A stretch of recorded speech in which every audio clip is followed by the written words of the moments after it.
Every day brings new U.S.-led bombardments on Islamic State positions in Iraq and Syria.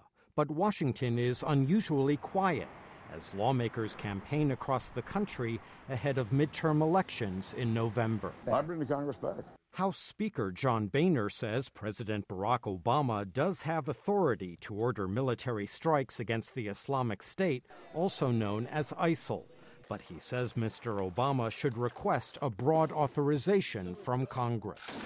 The president hasn't done that. He believes he has the authority under existing resolutions to do what he's doing. You don't agree? I think he does have the authority to do it. But the point I've been making is that this is a proposal that the Congress ought to consider.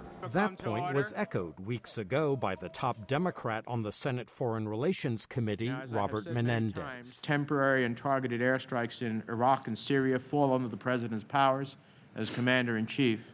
But if the military campaign lasts for an extended period of time, which I gather it will, it is my belief that Congress will need to approve an ISIL-specific authorization for the use of military force.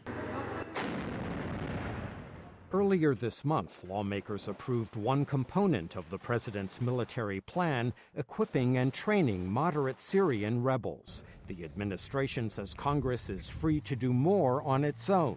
Secretary of State John Kerry. Do it. Pass it. We'd love to have you do it.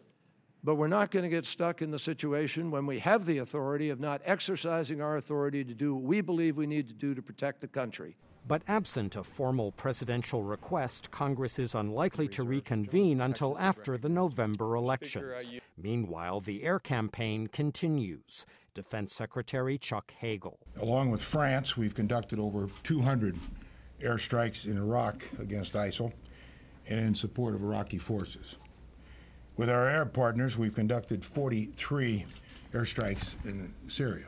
Hagel noted that a growing number of NATO allies announced their intention to participate in the effort to weaken and ultimately destroy the Islamic State. Michael Bowman, VOA News, Washington.